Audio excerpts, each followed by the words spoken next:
ಎಲ್ಲರಿಗೂ ಲೈವ್ ಮೀಡಿಯಾದ ಹೊಸ ವಿಡಿಯೋಗೆ ಸ್ವಾಗತ. ನಿಮಗೆಲ್ಲರಿಗೂ ತಿಳಿದಿರುವಂತೆಯೇ RCB ತಂಡವು 2025ನೇ ಚಾಂಪಿಯನ್ಸ್ ಪಟ್ಟವನ್ನು ಪಡೆದ ನಂತರ ಕರ್ನಾಟಕ ಸರ್ಕಾರವು RCBಯ ಎಲ್ಲ ಆಟಗಾರರನ್ನು ಕರ್ನಾಟಕದ ವಿಧಾನಸೌಧದ ಮುಂಭಾಗಕ್ಕೆ ಕರೆ ಮಾಡಿ ಅಲ್ಲಿ ಅವರಿಗೆ ಬೇಕಾದಂತಹ ಸನ್ಮಾನ್ಯ ಕಾರ್ಯಕ್ರಮವನ್ನು ಮಾಡುತ್ತಿದ್ದಾರೆ.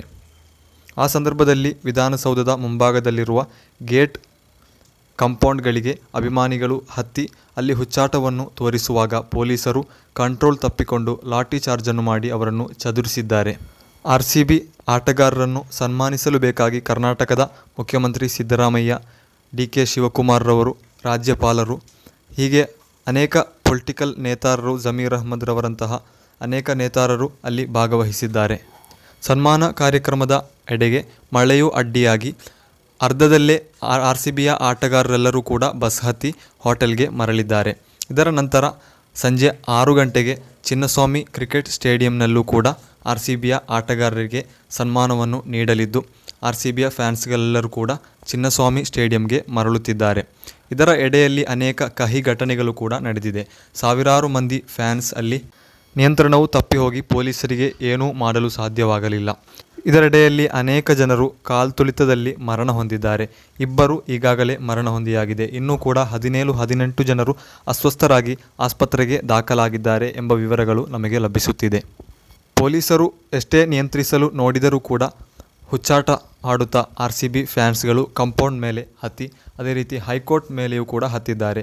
ಮರದ ಮೇಲೆಯೂ ಹತ್ತಿ ಕುಳಿತಂತಹ ಅನೇಕ ಜನರು ಕೂಡ ಇದ್ದಾರೆ. ಆ ದೃಶ್ಯಗಳಾಗಿದೆ ನೀವೀಗ ಕಾಣುತ್ತಿರುವುದು. ಕಾಂಪೌಂಡ್ ಮೇಲೆ ಹತ್ತಿದಂತಹ ಒಬ್ಬ RCB ಫ್ಯಾನನ್ನು ಪೊಲೀಸರು ಲಾಠಿ ಚಾರ್ಜ್ ಮೂಲಕ ಇರುವಂತಹ ಒಂದು ದೃಶ್ಯಗಳಾಗಿದೆ ನೀವೀಗ ಕಾಣುತ್ತಿರುವುದು. 18 ವರ್ಷಗಳ ನಂತರ RCBಯು ಕಪ್ ಗೆದ್ದಾಗ RCB ಫ್ಯಾನ್ಸ್ ಮೈಮರೆತುಕೊಂಡು ಸಂಭ್ರಮಿಸುತ್ತಿರುವಂತಹ ದೃಶ್ಯಗಳಾಗಿದೆ ನೀವೀಗ ಕಾಣುತ್ತಿರುವುದು. ನಿನ್ನೆ ಅಹಮದಾಬಾದ್ನಲ್ಲಿ ನಡೆದಂತಹ ಫೈನಲ್ ಪಂದ್ಯದ ನಂತರ RCBಯ ಆಟಗಾರರು ಇಂದು ಬೆಳಗ್ಗೆನೇ ಬೆಂಗಳೂರಿಗೆ ಬಂದಿಳಿದಾಗ DK ಶಿವಕುಮಾರ್ ಸರ್ ರವರು, ವಿರಾಟ್ ಕೊಹ್ಲಿ ಹಾಗೂ ರಾಜಾತ್ ಪಟಿದಾರ್ ರವರಂತಹ ಗಣ್ಯರನ್ನು ಸ್ವಾಗತಿಸಿದರು. ಏರ್ಪೋರ್ಟಿಗೆ ಹೋಗಿಯೇ ಸ್ವಾಗತಿಸಿದರು.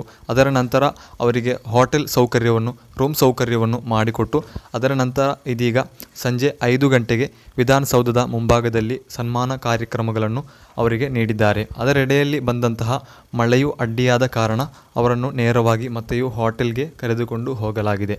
ಇನ್ನು ಸಂಜೆ 6 ಗಂಟೆಗೆ ಚಿನ್ನಸ್ವಾಮಿ ಕ್ರಿಕೆಟ್ ಸ್ಟೇಡಿಯಂನಲ್ಲಿ ಅವರಿಗೆ ಸನ್ಮಾನ ಕಾರ್ಯಕ್ರಮಗಳನ್ನು ಮುಂದುವರಿಸಲಿದ್ದಾರೆ.